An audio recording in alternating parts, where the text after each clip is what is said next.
Welcome to the Optimus NFL show. Every game matters, and week 5 is where the real separation begins. Who's rising, who's falling, and which teams are built to last?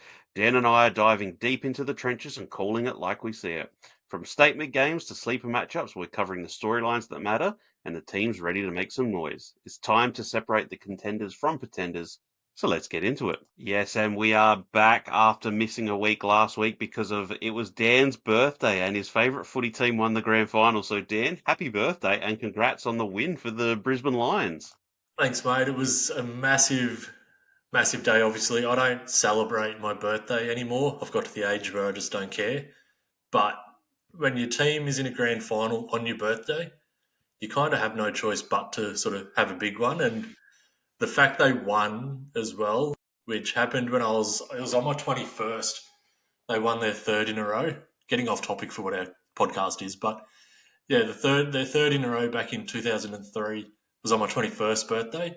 So for them to win again on my birthday this year was just incredible. It's always good to see. So yeah, we had to take the week off because I was in no state to be recording a podcast. Yeah, and all of my teams aren't going to win for my birthday coming up, so we just won't bother about that. But what we're going to get into, guys, is we're going to get into week 5 of this NFL season. We'll do some news, some previews, some best bets at the end.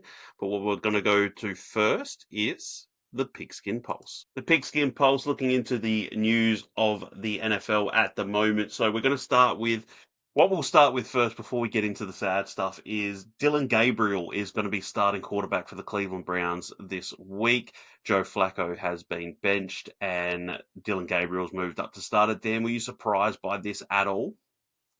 Not really, because the Browns just haven't scored points. And like it kills me to say it, but the fact that they were able to beat the Packers 2 weeks ago was just ridiculous with the way this offense is playing.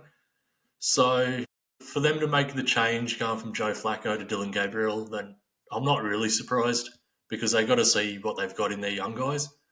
So yeah, see what they can do this week with him starting. It's over in, I think it's in England, this game Yeah, against the London, Vikings. this one. Yeah. Interesting way to make your debut, but we'll see how he goes. They can't be any worse on offense, obviously. So onwards and No, upwards and for him. it's definitely a tough baptism of fire by going up against that Brian Flores defense there. So that's going to be interesting. I'm not surprised that he's starting ahead of when they decided to make the change and went with Shador. Like obviously Dylan Gabriel was a third round pick and Shador was a fifth round pick. So I know that's generally, not necessarily a thing that will come into the final decision, but obviously what they've seen at training and usually a third round pick would start ahead of a fifth round pick if you pick two guys at the same position, unless the fifth round pick is absolutely blowing the other guy out of the water. So Yeah. that is the Browns there. We now move on to some of the, I guess, the worst news going around. Now, two absolutely devastating injuries here that we're going to talk about. Malik Neighbors tore his ACL and is gone for the season, which is just, it's sad to see with that Giants team because they did start to look quite entertaining last week by watching them with Jackson Dart starting as quarterback. But then obviously the other one that was the worst looking one out of them all was the Tyreek Hill dislocated knee. That just that looked ugly. It's one that I'm quite shocked that they actually even showed the replay because usually with those types of ones they won't show that replay again. I think the most surprising thing about it all was Tyreek Hill's reaction when he was on the cart heading off to the locker room where he was smiling and waving and generally happy. But I Adrenaline saw the joke fell. going around. I saw the jokes going around on Twitter saying that he was so happy because now he no longer has to play with Tua, which I thought was a little bit harsh. But yeah, You so know, just give me you know it your coming with that, just give me your thoughts on those two injuries before we move on to the games that we're going to talk about. yeah, that Tyreek one, that's going to be like, that was, like you said, devastating. And I don't have a weak stomach, but watching that happen, it was like, oh my God, what on earth is going on? It just looked Mm, awful to start. And then, yeah, you watch a replay and you're like, yeah, I don't need to see that again. But he's, what, 31 now? So to I come think back so. from Yeah. this, like, he's all about speed, his game. So to come back from this, what sort of player is he going to be sort of next year Yeah. going forward as well? So I think, did I see something that there's a possibility that he could be back late in the season somehow? No, because he tore his Yeah, ACL as well. yeah, okay. So yeah, I genuinely don't know how he comes back from this and is sort of even, I guess, 75% of the same player that he was, just because of Yeah. his game predetermined on speed as well. So interesting times. Obviously, there's been talk about him being out of Miami for a while now. hmm So what do we see after this off season? Do we see him back in Miami? Do we see another team take a chance on him just to see? Or does he just not come back even close to the same player he was and sort of decide to hang it up even? Yeah, all possibilities, but I think the Tyreek Hill one, the Malik Neighbors one for me is more of the devastating one of them all, just because I was actually look, I know that I said pre-draft I wasn't a huge Jackson Dart fan, but the way that they played last week and the way that that Giants team on the defense, just with Brian Burns absolutely dominated. They tore them to shreds. Like that Giants defense is actually really quite fun to watch. Like I've actually enjoyed watching their defense and what they can do. And so then it's like, okay, if their offense can be anything close to what their defense is, this could be a really fun young team for a long time because everyone loves Cam Scatterbo. He's he's brought a new dimension to that team and Jackson Dart as well. And now we're just not going to see them at their full strength. It's just going to be the Wandale Robinson, Darius Slayton, Jalen Hyatt type of team, which isn't as exciting as having Malik Neighbors. Yeah, like, Malik Neighbours is turning into a top five wide receiver in the league at the moment. So Mm, for them to lose him for the season when they've just made the change to obviously the young quarterback with Jackson Dart, you want him to obviously have his best weapon available for that yeah. process of him becoming better during the season. So yeah, devastating for Giants, devastating for their fans, and even just as a general NFL watching public, it's Mm, devastating as well because you want to see the best players out there. So on yeah. Jackson Dart, he he showed what I expected him to show in his first start. He's just a baller. Like his passing might not be as clean as what it needs to be, but we saw him run the ball a lot, and it was determined that Mm. way as well. So yeah, having Malik Neighbours out there with him as he progressed there would have been ideal, obviously, but it'll be interesting to see how he handles it without his number one weapon now. But torn ACL for Malik Neighbours is not a good thing for week 4. No, it's not. And I mean, when we're going to be looking now into what the outcome of this team could be now, I wasn't expecting this Giants team to be like a playoff contention type of team, but I thought they're going to be one of those plucky teams that are just like you don't really want to play them just because you don't want to face that defense and that offense is just might give you a little bit of mayhem here and there. But now it just sort of I'll still watch them because I've actually been really quite intrigued. I think this season I'm actually becoming a little bit of a closet Giants fan. Like I've loved watching them play. Like I know it sounds weird, but they're something about them. They've been one of my favorite teams to watch this year for a non like we expect this team to be amazing type of thing. So yeah, it's going to be interesting. But what we're going to do now is we're going to go and recap the Thursday night football game in our Red Zone Rewind.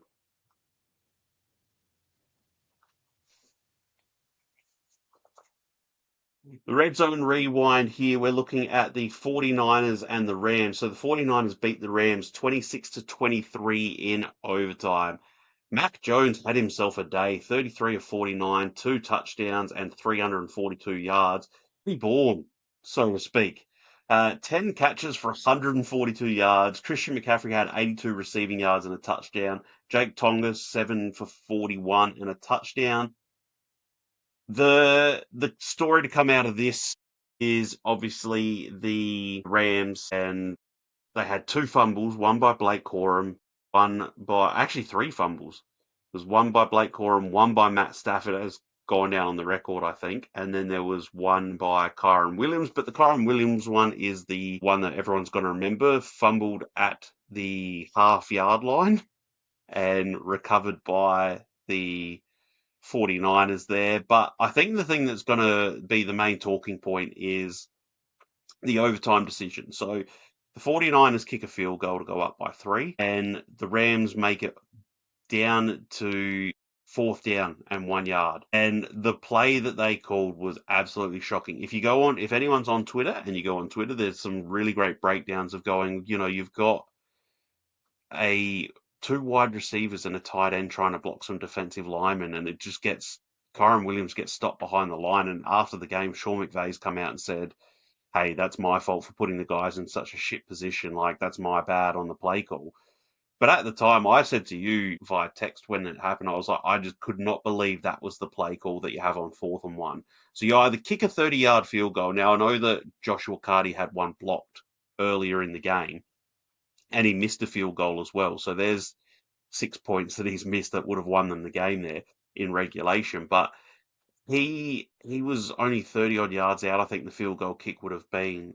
Yeah. But I like the idea of going for it on 4th down. I don't mind going for it on 4th down. I just don't understand why in that situation, after Kyren Williams has fumbled the ball, why you would take the ball out of Matt Stafford's hands there.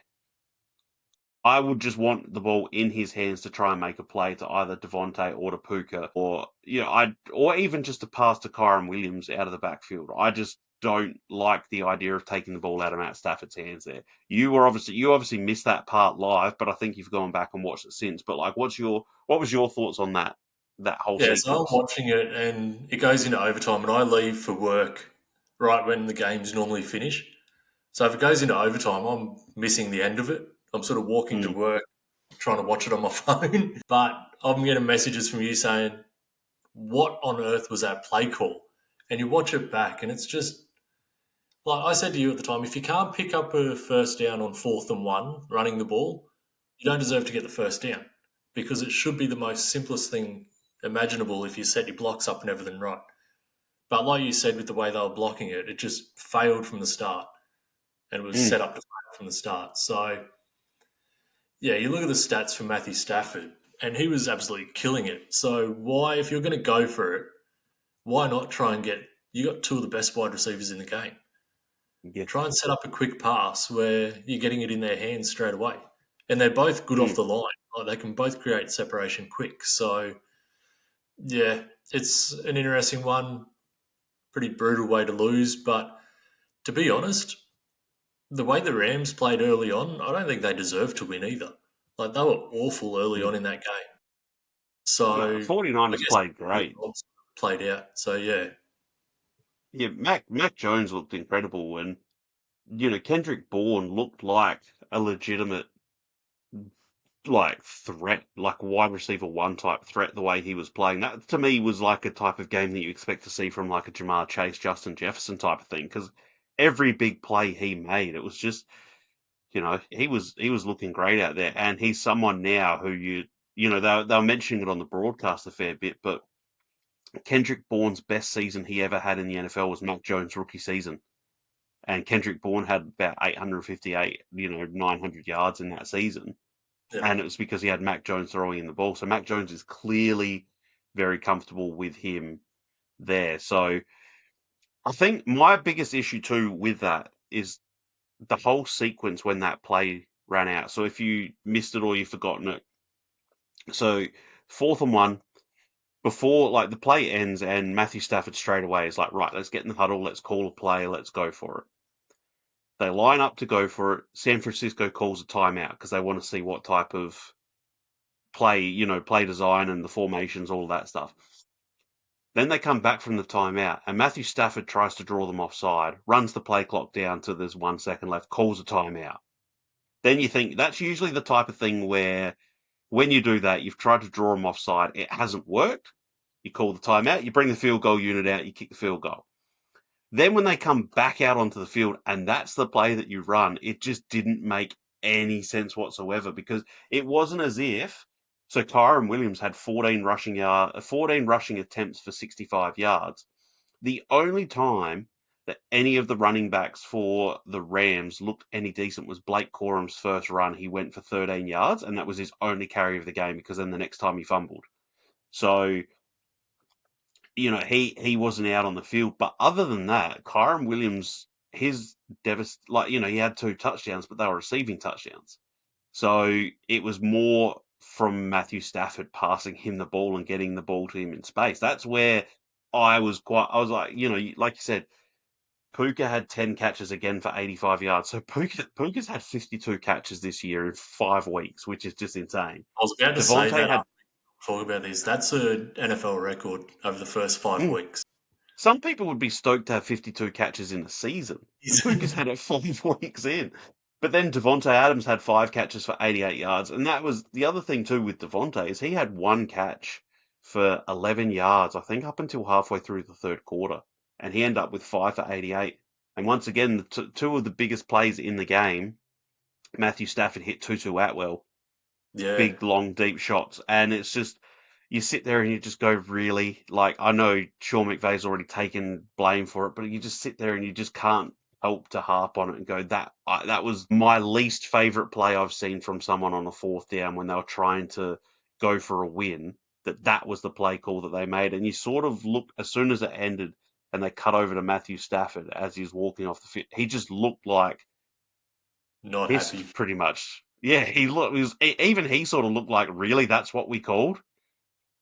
So It's yeah, almost the same that's face as me. Richard Sherman in the Super Bowl with the Seahawks when they decided to pass instead of running the ball with Marshall and Lynch. It was almost the same sort of Mm, face when they were yeah, thinking it. yeah, couldn't believe it. Any last thoughts that you have on this game before we move on? Yeah, it was just a weird game for the Rams. Like, they couldn't get the ball and hold the ball. Like, that 49ers defense were playing insane early on and just Mm, forcing the Rams into 3 and outs and just making it hard for them. But Rams just couldn't get into any rhythm early on. And Mac Jones just shows what the Kyle Shanahan system does for a quarterback. So there's been a bit of laughing on Twitter that there's a quarterback controversy in San Fran now. When Brock Purdy comes back, Mac Jones absolutely killing it. And as someone that's not a fan of the 49ers, I absolutely love all that sort of talk. yeah, it could be interesting, but I don't think there's going to be too much of a controversy. But Kyle Shanahan finally gets Mac Jones as his quarterback, what we think he always wanted when they instead took Trey Lance back in the day. But that's The for whole another storyline behind it's hilarious at the moment. 100%. But that's for another podcast that we can go into. So now we're going to go into just a couple games this week that we're going to look into, give some tips on and things like that. And that's in our keys to kickoff.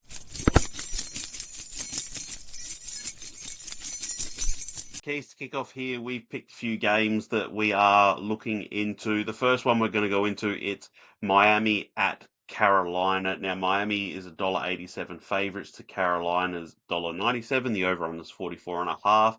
Miami is half a point favorite there, so they're minus 0.5. Now, last week, the Dolphins beat the Jets 27-21, and Carolina got absolutely thumped by the Patriots 42-13 after they shut out the Falcons 30-0 the week before. It's getting really, really difficult to watch this Carolina team, and it's not the typical, like, you have a fan base who has a bad game here and there, and they go, "Oh, let's get rid of all these guys." The Carolina Panthers fans, the people who started podcasts like 6, 7 years ago, so even before the pandemic, they've actually come out now and been like, "We're going to stop doing these podcasts because it is absolutely a chore to try and watch back these games and find anything positive coming out from all of them."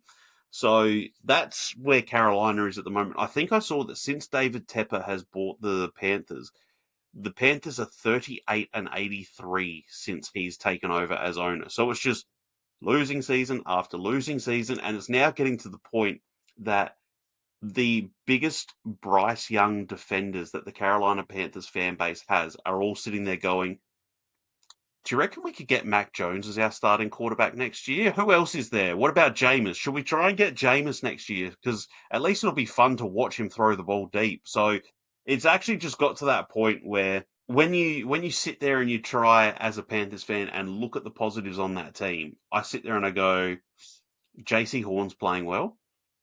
Tedderell McMillan looks like a legitimate stud wide receiver. Chuba Hubbard has been pretty good. And then you look at this week and Chuba Hubbard's out for the week. He's not going to play with a calf injury. So now you sit there and you go, okay, well, if you look at it from a Panthers point of view, Jatavian Sanders is questionable. I'm not sure if he's going to be playing. Then their main tight end is Tommy Tremble, which, whatever that is. But Bryce Young's not showing what he showed at the end of last season. It's now getting to the point you go, well, there's not really a bright spot there.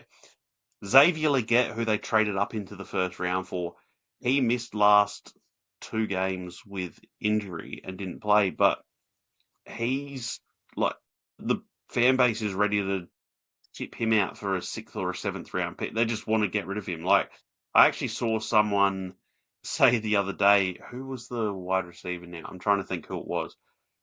It might have been, I think it was like, because they saw that obviously the 49ers were, starting to look a bit thin at wide receiver, and they'd already made that trade in the offseason with the Chiefs to get Sky Moore.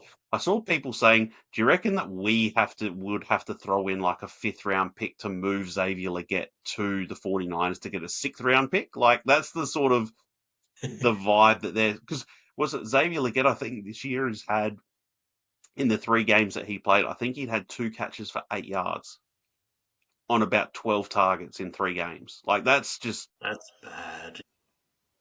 there isn't any real bright spots for this team to look at, and the defense looks like it's improved, sort of thing. But then they took a massive, massive step back last week against Drake May and the Patriots, and there is just nothing positive that you can look at on that defense where you can sit there and go, I have faith that they would be able to beat this Miami team.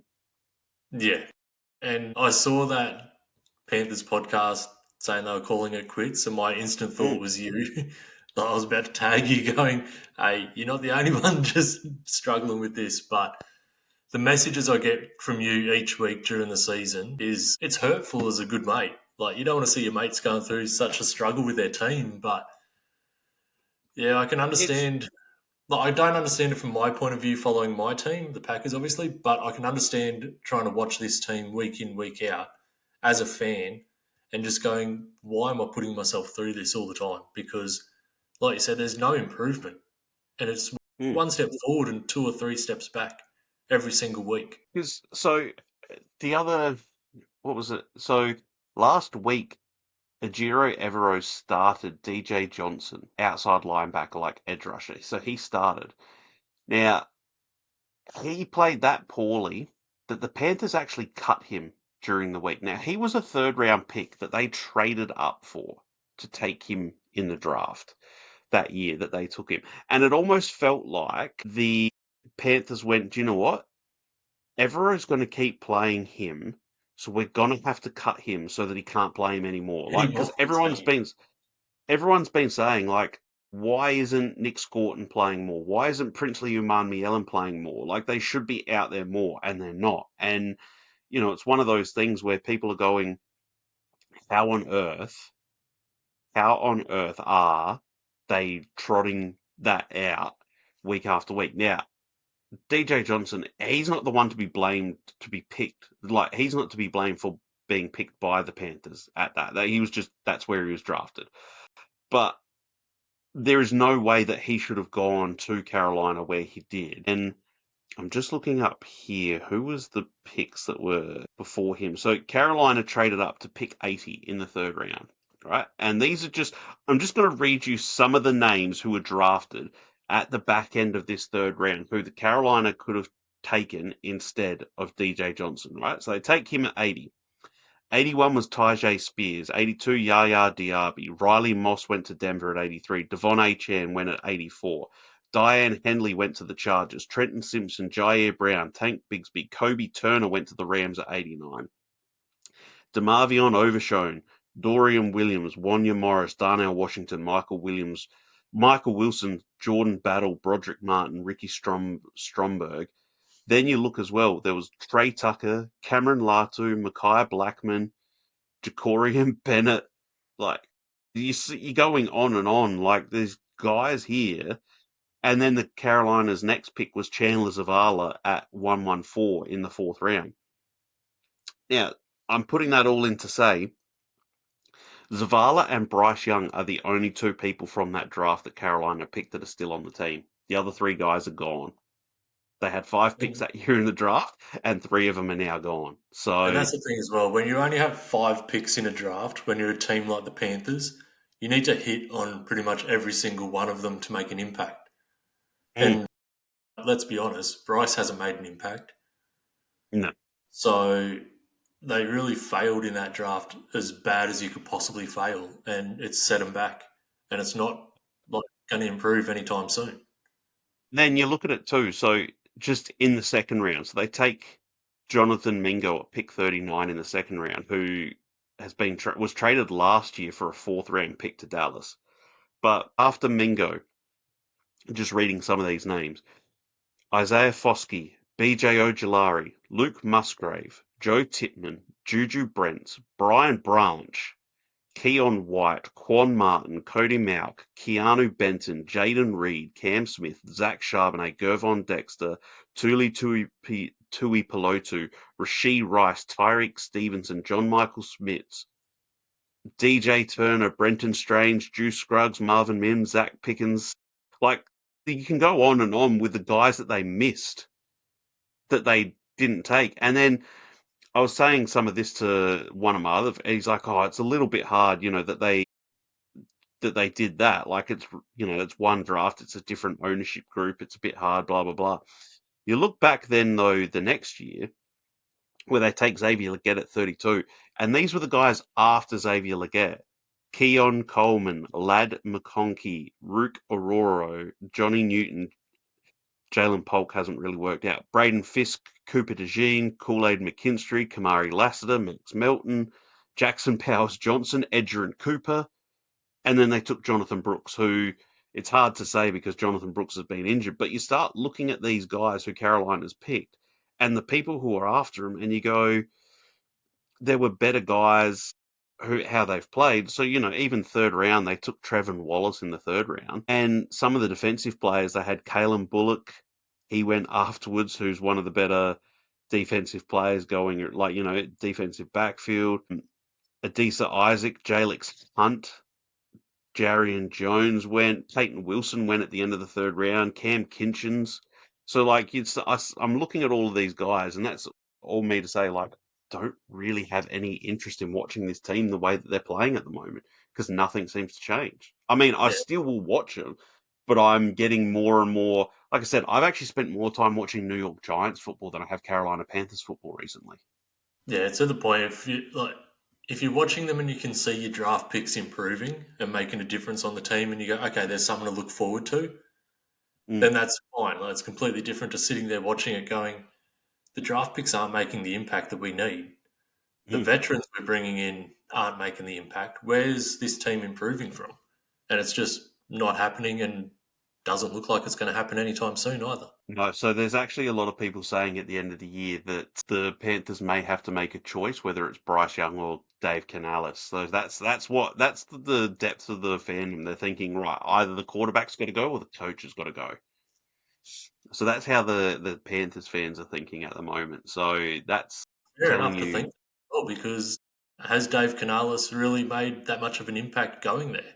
I mean, I know his hands are kind of tied with the roster, but you want him to be able to make that impact and make the offense a better cohesive unit, and he's not done that either. So where does it start? Where does it end? Who knows? But yeah, hmm, it's going to be a tough season the rest of the way, and then hopefully, do they have all their draft picks this upcoming draft?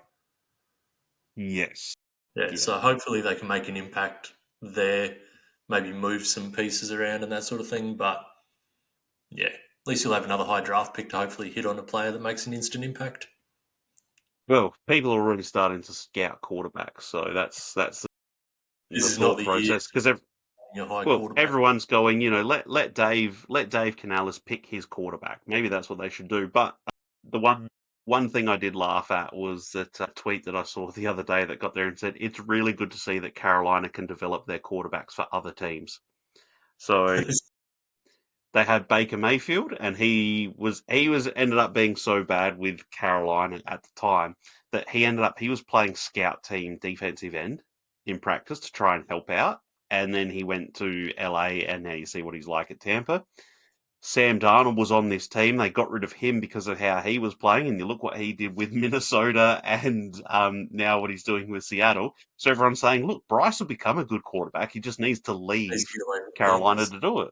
Panthers Yeah, are a good feeder team for quarterbacks for other teams. exactly. So in that game, as we'll move on from it, but Miami Carolina, I even with Tua out, just the way that I've been watching that Carolina team, With as much as I Tyreek would like. out, Sorry. even with Tyreek out, I'm surprised it's Mm, that close, to be honest, in the market. yeah, I really, I would love to say, and I'll say here that if I was tipping, I would still tip Carolina because it's really hard to tip against them just as a fan. But my head is sitting there saying that I don't know if they'll get close. Yeah. And it wouldn't shock me, to be honest, if they get blown out again.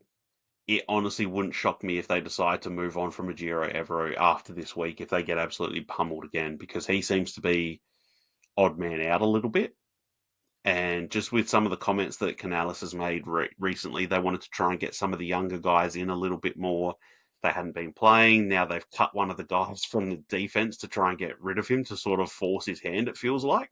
So with that, yeah, he could be on the hot seat there in Carolina, which is a massive fall from a guy a couple of years ago who was touted as a head coaching candidate, and now he could be And to out think as a when he defensive was coordinator. coming up to be hired by you guys, I wanted him at the Packers as well. So I would have been Yep. over the moon if we got him at the Packers. So pretty Mm. happy to get him now the way things have turned out. Yeah, but the Packers have good players on their defense, so they probably would have been all right with the Evero there. So, Depends who you ask. hey. Yeah, so I'll let you go on with the next game here. Denver at Philly. This was the game that even though I bought it this was going to be my game to watch, but I'll let you go through some of this information here. So I think it shows just how, I guess, disgusting this week is for the slate of games. Like, there's not a lot of real standout games this week. Mm. So it was pretty tough to choose which ones we wanted to talk about. It's sort of the two that we will stood out more than any. But Denver sitting at 2-2, Philly sitting at 4-0. So Denver at $2.81, Philly at $1.44, which is expected to be that low. Over under is surprisingly low in this one at 43.5. And then Denver getting a 4.5 point start, Philly minus 4.5. So, yeah, looking at that, I'm surprised the over under was so low because we know Philly can score points and so can Denver as well. Yeah, but Philly hasn't been scoring this year. Yeah, they haven't looked good at all. Bo Nix hasn't looked good this year at all. Even last week, even though they beat the Bengals 28-3, he missed some big throws. And even the week before, he's missed a couple in the last few games that everyone saw. Like Troy Aikman, all he was doing was criticizing him last week, going like, Bo Nix doesn't need to run up into the pocket. He just needs to shuffle his feet. Like he was picking apart in the way that Troy Aikman does, which isn't like I'm going to rip the crap out of this guy. I'm just going to say, like, hey, he needs to stop running into the pocket and actually shuffle his feet, and it'll work better for him. And And you look at the it's, scoreline there, 28-3, but that's way more to do with the Bengals being yeah, absolute dumpster fire without Joe Burrow than it has mm, anything to do with Denver playing really well. So, and Denver's defense this year as well hasn't lived up to what we expected from them. So, this is why I think this game's so interesting to watch because Philly at 4-0, probably the worst looking 4-0 there's mm. been for a little while, just because they haven't got anything going comfortably yet. And this is how bad they were last week. If anyone missed the Philly game, you probably know this stat. Do you know how many completions that Jalen Hurts had in the second half last week? Zero. Zero So for for eight their or something it was. Yeah, and they won 31-25. And then after the game, AJ Brown quietly said went on Twitter and made a post pretty much saying like this is shit sort of thing. And then AJ Brown had an AJ Brown moment. well, besides that one game, he's been barely been cited this entire Yeah, season. So I would still probably go Philly here because they feel like well, we saw last week with Tampa Bay. Their offense and their defense is good enough that they can not have a single completion in a half of football and they can still win a game. So, like you they said, just find ways. Denver's defense hasn't been as good this year as you mentioned. Their offense isn't what it was last year. So, I just think Philly are gonna win, even though they haven't really been the Philly team that we've expected them to coming off the Super Bowl win. Yeah, Philly at home, always hard to beat. And they're just overall a better team. So Mm. it's going to be hard for Denver, I guess, to move the ball consistently, but could be a pretty ugly game, to be honest, especially if Denver's Yeah. defense gets back to what they were last year. So, but Philly really need to get Saquon Barkley going as soon as they Mm. possibly can, which is Yeah. kind of scary considering they are 4-0 and they've looked awful and they haven't got Saquon Barkley going at all, basically. So when Yeah. they do, it's a scary Watch team out. to sort of play against. So, but yeah, I'm Yeah. tipping Philly in this. Never had any thoughts of tipping Denver. I just don't No. think they're going to be able to compete with them overall. Yeah. Well, moving on to our next game here, we have Tampa Bay at Seattle. Now, Tampa Bay is $2.51 to Seattle's $1.53. The over-under is 44.5, and Seattle are minus 3.5 point favorites here. That's obviously down to the fact there's no Bucky Irving, no Mike Evans there. I really like Baker and how he's been playing, but that Seattle defense is no joke. And I know they only beat Arizona 23-20 last week, but it's a division game. Like, division games are weird. I Yeah, mean, as I said, we saw that a couple of weeks ago with Carolina. They'd shut out the Falcons 30-0. It was a division game. It's odd. They just always are. But this Seattle defense, once again, this is another team that if I had to do cut ups for the end of the season and just watch a couple defenses for the whole season, this Seattle defense would be right up there with how that Giants defense has been playing and how I like watching the specific players and stuff.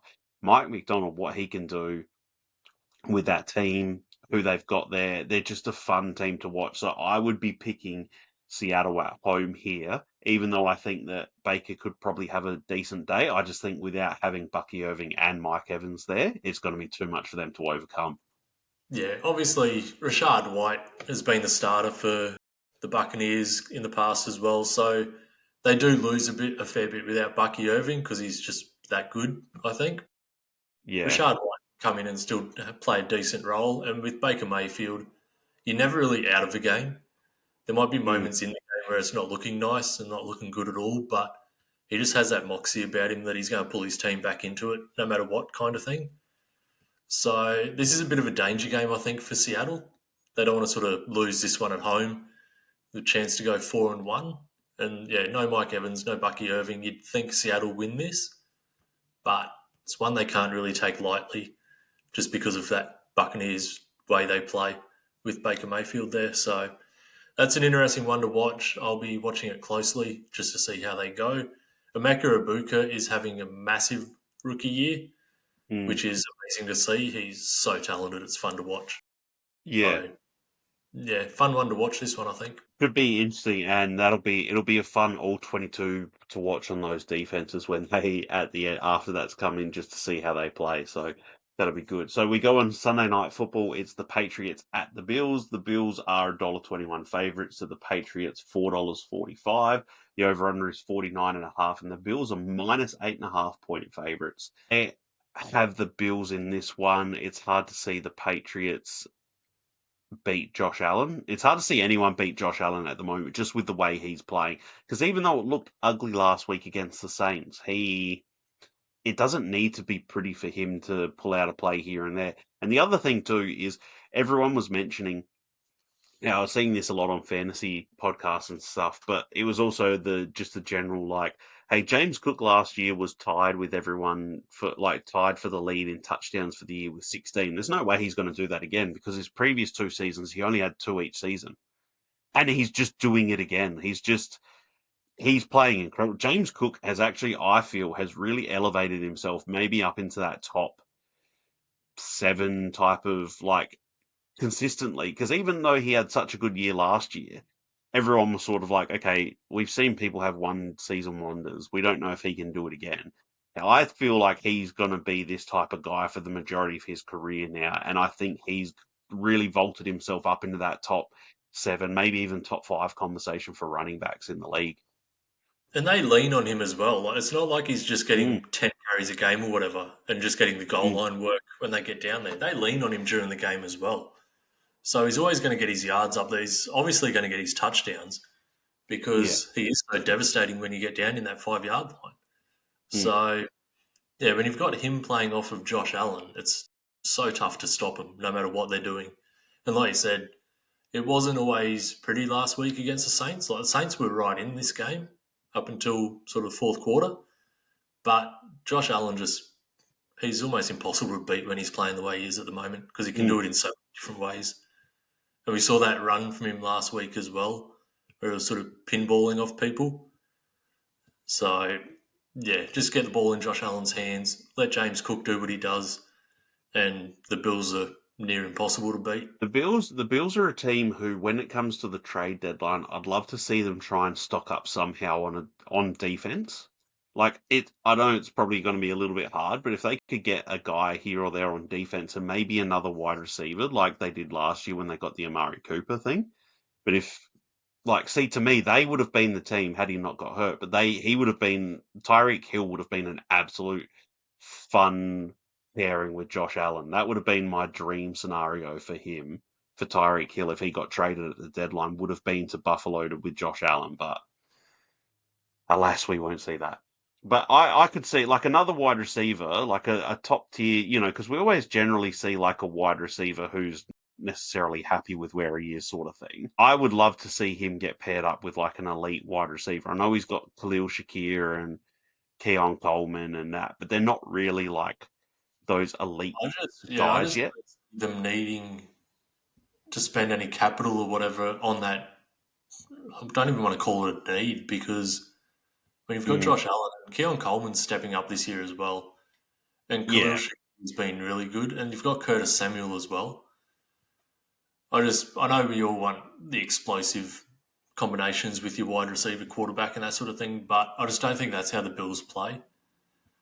no, but I was just thinking, I was just thinking it'd be nice for him to have that type of option because it sort of feels like I know that they've got Khalil Shakir, Keon Coleman, and Keon Coleman stepped up a little bit. But if they're playing a team with a really good defense and they're able to shut Keon Coleman down, I don't really trust Khalil Shakir or Dalton Kincaid to step up and be that, Yeah, you know.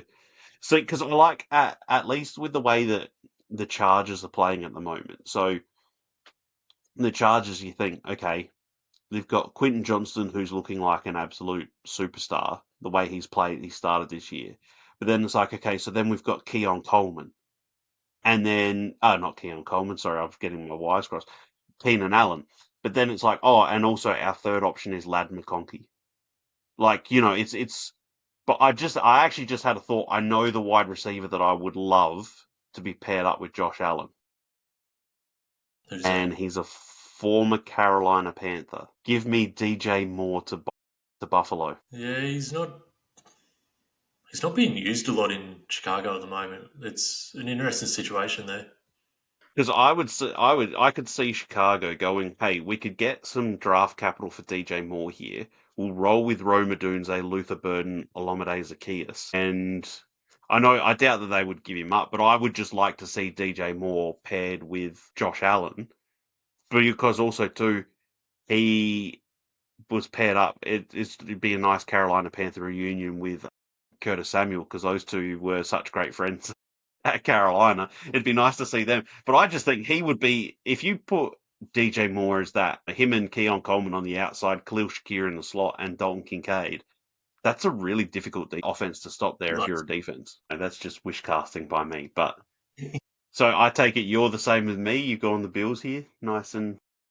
not even a second thought. So we'll move on to Monday Night Football, and Dan, you can go through the Monday Night Football game. So interesting one here with the Chiefs versus the Jaguars. Jaguars at home. The Jaguars are somehow 3-1, very quietly. Mm. I was surprised they were 3. I thought they were 2-2 for some reason. I looked at that. I'm like, oh, okay, that's very quietly going about their business to become 3-1. And just think they're one weird Jake Browning drive away from being 4 on the road. Yeah, like I didn't see Like that coming at the start of the year. So, but yeah, Chiefs are $1.54, Jaguars $2.48. Over under in this is 46.5, which is not surprising, I guess. But Chiefs minus 3.5, so the Jags are getting a 3.5 point start. This one's an interesting one because the Chiefs have been a little off, but they're 2-2 and they're starting to come good, starting to Mm. show a bit now as well. So it's an interesting one, this one, but Chiefs, I'm not picking against them in this one, but Mm. you make a case for Jaguars just continuing to keep rolling. How important and how good was Xavier Worthy last week against the Ravens? He looked, even though he's coming off the injury, he just looked. It was funny when you watch some of these games, you can see certain people that it's one of these things that Bill Simmons says. If you had an alien come down and you had them watch this game, if you watch this game, you would look at Xavier Worthy in that game and go, he's the best wide receiver in the league. Just the Yeah. way he played. Like, that's how good he was last week. But I told you this the other week at the start of the season, and you laughed at me. But I'm still laughing. Tyquan Thornton has become a really important member of this Chiefs team. He obviously was the guy who came in for when Xavier Worthy got hurt, and he had some big plays. I think he scored 3 touchdowns in a row, like 3 games in a row now. But once Yeah, he's again got last week, he 5 caught. catches on the season for 3 touchdowns. It's Yeah. crazy. I don't actually know how many catches he's got, but it's not many. No, well, I'm gonna have a look actually. But like I said to you that he was going to be like a poor man's Jameson Williams, and that's exactly what he's been. But he's actually he has turned his. I know it's early, and some people would think it's silly saying it, but he feels like he's turned his career around with the Chiefs. He's playing his role perfectly with what they Yeah. need. He's showing why the Patriots, who are flat out awful at drafting wide receivers, but he's showing why they drafted him in the second round. Mm. And he's now developing into more than just a speed guy. He's actually starting to develop his routes and getting open as well. So, yeah, I tip my cap a little bit to you on his 5 catches for 3 touchdowns on the season, but And it was, I'll give you the stats because it's surprising, right? So his best season he had was his rookie year. He played 13 games. He had 22 catches for 247 yards and 2 touchdowns, right? That was his rookie year. That was his best season he had. This year with the Chiefs, he's played 4 games. He's had 10 catches for 182 yards and 3 touchdowns. 10 So he's catches. averaging 18 point. Yeah. And the thing is, he has had 20 targets this year with the Chiefs. Now, I know that that was a lot to do with the fact that Xavier Worthy was out, but he has a role with this Chiefs team and he's playing it really well. And Patrick Mahomes has sort of started to come to rely on him in that red zone area and saw it last week with his touchdown he had. He was like his first read on a couple times when they made it into the end zone, the red zone, and then he did get in the end zone because of it. It's So, almost like, I know it's a weird thing to say, but it's almost like he's taking that Travis Kelsey sort of mm, looks oh, in red zone. 100%. Like Do you know what he's he's actually first target, so he's he's he's sort of he's playing that weird Travis Kelsey slash Rasheed Rice role where Rasheed Rice was the short the short area sort of target when he was playing. He's sort of taken over that role and it's sort of it's being mixed between Juju and Marquise Brown and Tyquan Thornton, Xavier Worthy. They're all having that sort of role, but he has, like you said, he has sort of taken over that Travis Kelsey red zone threat role because everyone knows he's got the speed. So they're sort of, the defenders are backing off of him because of that speed. But he's actually developed, seems like he's developed his route running a fair bit and he's actually looking pretty crisp on some of these routes that he's running. So, that's the thing that had me pause when you said about his impact that he'll have. Because mm, to me, he was just a speed guy, and we've seen guys like that just do nothing. mm, Whereas Jamison Williams has that route running in his bag as yeah. well. But no, to see Tyquan Thornton get that route running improving is good to see. Like he's made an impact, so full credit to you for making a call on him. I knew you were going to laugh at me. I knew you were going to laugh at me when I first told you, but I said, like, with how little the Chiefs actually had, he was going to be important. And if he had a few games with Patrick Mahomes to actually get a bit of chemistry and go, hey, I've got no one else, I need to use you. And now it's come to fruition now. He's become a guy for Patrick Mahomes to throw to. So I won't be shocked if he gets a bit of use for a little while longer. It won't surprise me if he does move out of that rotation a little bit once Rashee Rice gets back, because he's going to be back in a few weeks' time. But, well, I mean, I know he's still got a little bit longer, but it's like, I wouldn't be shocked to see his role sort of reduced by then. But he's doing all he can at the moment to try and keep himself in that rotation so that when he does come back, it's hard to move him out. I'd be having him ahead of Juju as well. I would too, Yeah, 100%. yeah. I think he's earned that role moving forward. That he's ahead of Juju.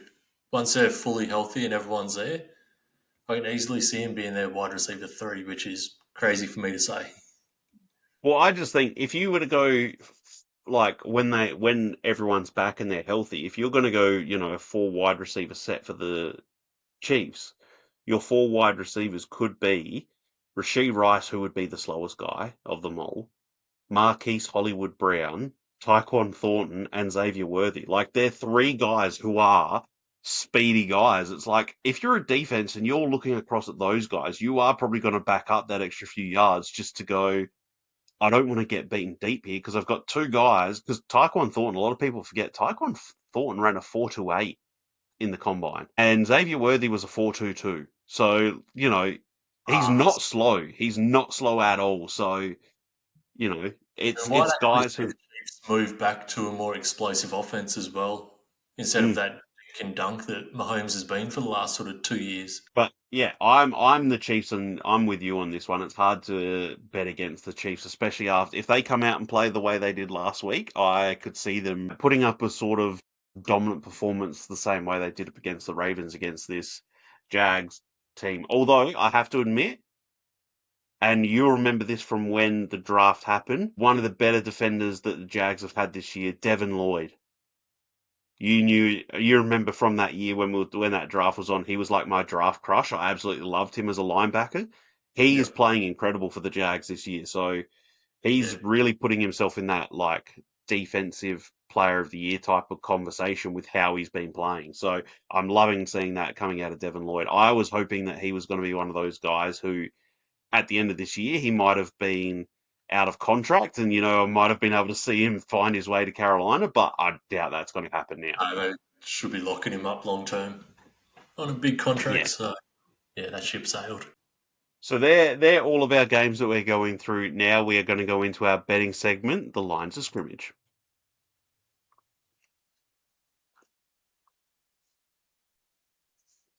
So lines of scrimmage here.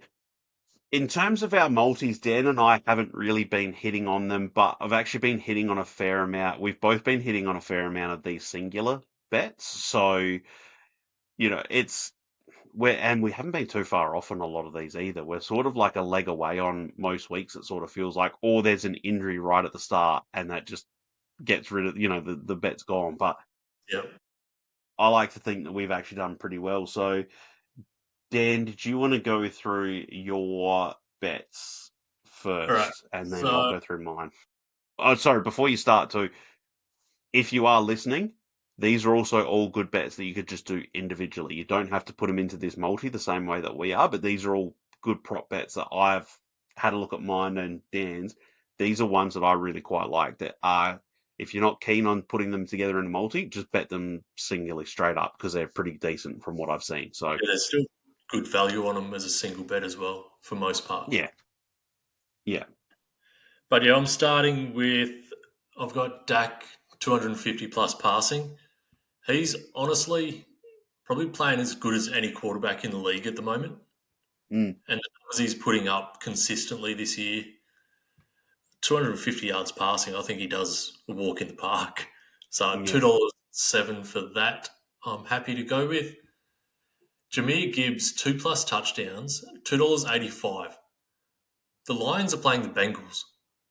Like they Mm, could literally just run the ball for the entire second half and we know Jameer Gibbs can score from anywhere on the field, but he can also catch the ball a lot and get receiving touchdowns as well. So 2+ touchdowns to me, I'm $2.85. I'm not passing up on that value at No. all.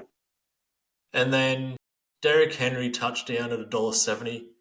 He's got to be basically their offense this week. No Lamar Jackson, Rush starting. They just need to run the ball through him, move the offense through him as much as possible. He's struggled this year a lot, which is unexpected for me. But this could be that game where they just need to lean on him heavy and it gets him going for the season. Yeah. So $1.70 for him to get a touchdown. They're going to use him. They'll move the ball still. Cooper Rush has the ability to move the ball. So they'll get their chances to get touchdowns. Obviously, they're not going to get shut out. So Henry at $1.70. And then this one will be tough for you to hear, mate. But Miami versus Panthers under 44.5 points at $1.86. Where are the points coming from for Panthers? I'm not expecting. I wouldn't be shocked if Miami scores 44 themselves. That's the concern with my Panthers defense. Mm. Again, Miami have been awful for the most part this year as well. So I just think this could be an absolute disaster game offensively for both teams. And the only reason they're scoring points is because they're both so bad.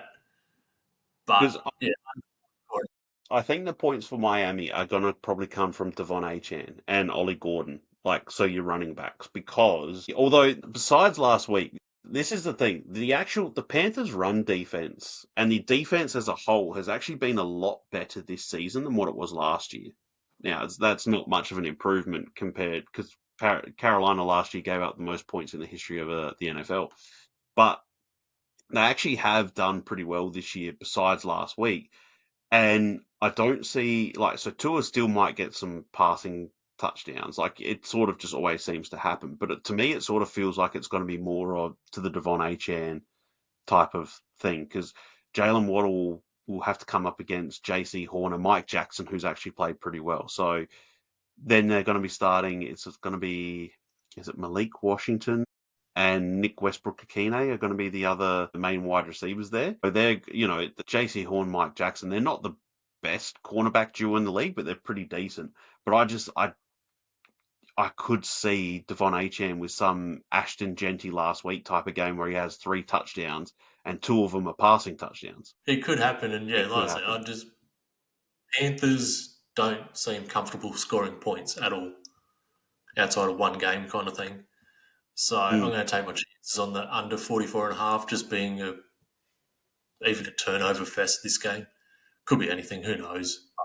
The I'll take my only chances. only thing that I could see where Panthers score some points is actually Tetero McMillan and Hunter Renfro taking advantage of the lack of cornerbacks that the Dolphins have. So the Dolphins have had some injuries on in their cornerback room, and there's obviously no longer the Jalen Ramsey type of player, or he's not there. So they've obviously got Minka Fitzpatrick as a safety, but I could see them that maybe Bryce just tries to connect with Tetero McMillan a heap and he could have a big day. That would be my only way that I see that Carolina puts up some points is that they take advantage of the lack of cornerback depth that Miami has. Yeah, I think kind of best case scenario for this game for the Panthers is if they can get to 21 points and just Mm, hope they hold Miami sort of do the same thing, I guess. yeah. Yeah, I don't see Miami blowing them out without Tyreek Hill there. And Mm. I just don't see Panthers putting up points. So I'll take my chances on under 44.5. And so the total for that is at $18.65.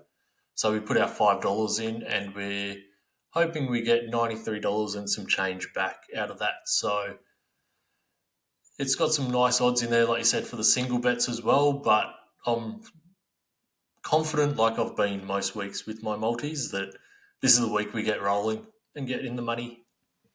Yeah. Well, mine has ended up majority from it's a 5 leg bet. It's all ended up from the one game, but there are things that I like behind it. So as you mentioned, I've got the Jameer Gibbs just anytime touchdown, not the 2 touchdowns, just the one, because anything could happen in these games. It just might be Jared Goff might come out and throw 6 touchdowns. Like it could happen. So I'm not ruling it out, him having 2 touchdowns. I really kind of like it, but I'm just going to go with the singular touchdown here in this one. Then I've got an Amon-Ra St. Brown touchdown at $2.05. Sorry, the Jameer Gibbs touchdown is $1.45. The Amon-Ra St. Brown touchdown is $2.05. So they're the guys who I think could actually have pretty decent chance of scoring. I like the odds that they're actually going to be able to get in the end zone, those two, just based off it. It feels like every single week they're able to get in the end zone. But, this Cincinnati defense is not the strongest of defenses that we've seen going around at the moment. So, yeah, I'm expecting them. So, I went through a lot of these games. I'm just trying to look at these stats. So Amon-Ra St. Brown. So I went through a lot of the games, but these were just the ones that I really like the look of, and they stand out. They're nothing too extreme, but Amon-Ra St. Brown 70 plus receiving yards as well is $1.79. It feels like Amon-Ra wakes up in the morning and he's got 73 yards before he starts a game. Like that's just how it feels every single week. So I really like that one there. I've got Sam Laporta at 25 plus receiving yards. Now, this is the lowest of all of my odds. It's $1.29. But I took that too because Sam Laporta's had 25 plus receiving yards in his last 10 matches that he's played. So it's just like it feels like, once again, it's like a clockwork. You know, Jared Goff has his couple targets that he goes to passing wise. It's Amon-Ra, it's Jameson Williams, who usually have 3 for about 75, or he'll have one of those games where he has 6 for 190. And Sam Laporta always gets between 30 and about 70 yards every game. That's just sort of how that sort of feels like it happens. Any of those, before I get to my last leg, any of those in the Lions game that you're not sure of or you really like the look of? I think they're all almost locks to hit. I think Lions are putting up points in this game, obviously, against that Bengals defense. And outside of the first week for the Lions, where they got dominated by the Packers, their offense has been back to what we know they are. Mm. So you talk about Miami putting up 44 points alone against Carolina. I think this is the type of game where the Lions are putting up 40 plus. So, yeah, I'm expecting fireworks in this game. So the way you've got this set up looks pretty easy to me. Yeah. And then the last leg that I've got here is a Keenan Allen touchdown at $2.65. So Keenan Allen obviously is that Justin Herbert security blanket. It feels like at the moment the way he's going this year is his first target's Quentin Johnston, and when he can't find him, he goes straight to Keenan Allen, which is where Lad McConkey is has really defaulted into that third target, and he's not got close to the end zone, it feels like, at all, because either Quentin Johnston's catching the ball 50 yards out and running it the entire way, or he's going to the back shoulder phase to Keenan Allen. So, um, yeah, I really like Keenan Allen scoring again. He's such a important part to that Chargers team, so I really like to look there. So the total for those bets is $15.90. So we put our $5 on to win, and that's $79.50 for you there. So like I said, a lot of these bets, I'm taking them. I've taken most of these individually as well. Like I've just sprinkled a few dollars on here or there, and I've done that mainly too because I had hit majority of my bets the other night in the 49ers and Rams game, and I was one Devontae Adams touchdown from adding about $350 to my kitty there. So, but I like a lot of these just individually because I feel like there's enough value on most of these that you could put $5 on them and feel pretty.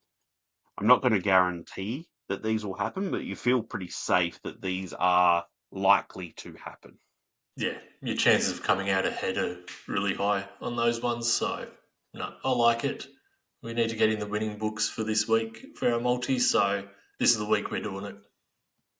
Exactly. And like I said, a lot of our bets over the last few weeks, when I've gone back and looked at them, we've actually hit a lot of the individual ones ourselves. It's just not the multi that we've been hitting because of That's the a. issue with looking at multis or parlays, as they're called over in the US, that Mm, you just have one thing that goes wrong and it just ruins the entire thing. So, like I said, if you're tailing it with your single bets, then we should keep track of that. Actually, we haven't been doing that, but we'll keep a tally going for the end of the year anyway. But yeah, tail it with the single bets. I think you're doing pretty well overall out of it.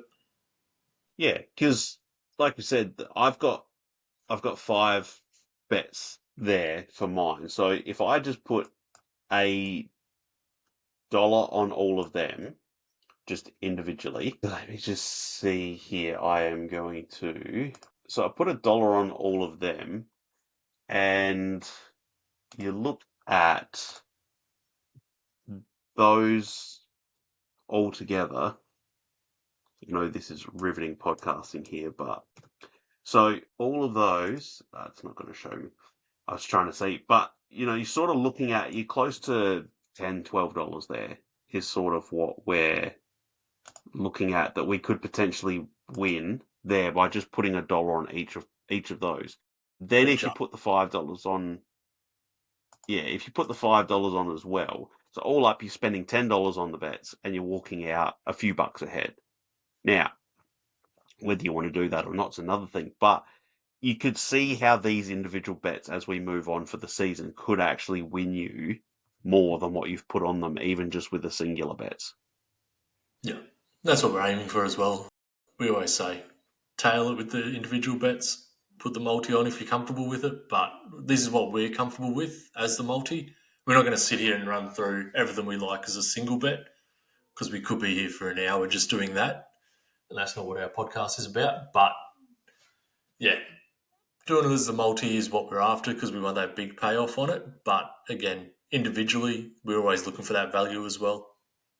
Yeah, and the other thing too is if you are looking at this and you do like some of those that Dan and I have had and you want to do them individually or make your own multi, like, Amon Ra yards touchdown with the Dak passing yards and the Keenan Allen touchdown, and that could be a fun bet too. So there's a lot here, and if you are listening, please like and subscribe. Drop your comments below. We'd love to see too what you like in terms of your bets. If you're tailing, if you've put some multis together, all of your fun stuff. We want to hear that. We would love to see you guys actually taking different parts from our bets and putting together your own multi and walking away and laughing at us going, hey, these guys keep losing, but look what I've just won. So we would Oh, love to, we say and see how it turns out. yeah. But yeah, so they're ours. So that will do us for this one. Dan, have you got anything that you want to add before we get out of here for this episode? So obviously, like you said at the start, my birthday last week, I actually got a pretty cool birthday present from my brother today, and we're going to manifest a Green Bay Packers Super Bowl win.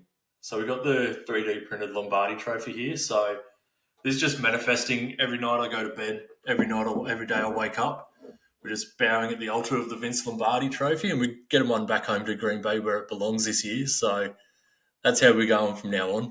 Yeah, well, like I said to you off air before, if you can get your brother to organise one of them for me, and that'll be the closest that the Carolina Panthers get to a Super Bowl for years, it feels like. We'll get you up a participation award for each week for showing up. Either that, either that, or I'm going to go take the Panthers on Madden and try and win them a Super Bowl there, and just pull off those unrealistic trades that you can get in Madden, and suddenly I'll have You half of the laugh. best players in the league on the team. The Panthers dynasty in full. Exactly. And then everyone will be like, oh, look at that. For the 8th year in a row, Carolina's won the Super Bowl again. How do they keep doing it? It's like, yeah, because I've got it on easy mode. That's about the only way it feels like I'm going to win. Thing you've got to do as a Carolina Panthers fan. Yeah, that's just, yeah, we'll that there. Ended on a sad note. Sorry, mate. Ended on a sad note. So Dan and I will be back again next week. We will be going through, obviously, the week 6. We are going to not quite yet, but soon we're going to start looking into some of the college football stuff, some guys that we like the look of. So Dan is our college football lead analyst here. So we're going to start having some college football stuff of prospects that we like, some matchups, some things that Dan's noticed. He's already had a ton of notes that he's gone through. So we're going to start doing some of that soon. So if you like college football and start looking towards the draft, that'll be something fun that we'll start getting into maybe around week 9, week 10 sort of thing. We might do a first check-in and we'll add some little bits and bobs in then, but we'll wait and see. We'll let you know if that Yeah, is you going to start happen. to We'll put feel of the college season by then as well. Yeah, The first sort of 4 weeks, there's only a few sort of games that you can really take anything from a lot of the time, yeah, and then getting the meat of the schedule coming on second half of the year, and your players that you're looking at start to stand out a lot more. But I can say this: it's probably not the year to be looking at a quarterback high in the draft because it's probably, I guess, at the moment, three guys, as far as I'm concerned, that you're mm, looking at the top of the draft. And it almost feels like last year all over again, kind of thing. But yeah. yeah, lots to talk about there. Yeah, so that'll be something fun, and then obviously once we get into the off season, then we'll have some more fun stuff for you there in terms of fix your franchise, draft shows, all of that sort of fun stuff. So a lot that you will have to look forward to this year with Dan and myself. So Dan, thank you for another great episode tonight, and once again, happy birthday for last week, mate. Thanks, mate. It's good to be back. Obviously, the week off was needed for certain reasons, but good to be back into the swing of things and moving forward. Nothing standing in the way of doing it each week that I can see on the horizon. So onwards and upwards, and more fun to come. Exactly. So, on behalf of Dan, myself, everyone from the Optimus Fantasy and Optimus NFL team, thank you for joining in for another week, and we shall see you all next week. Bye for now.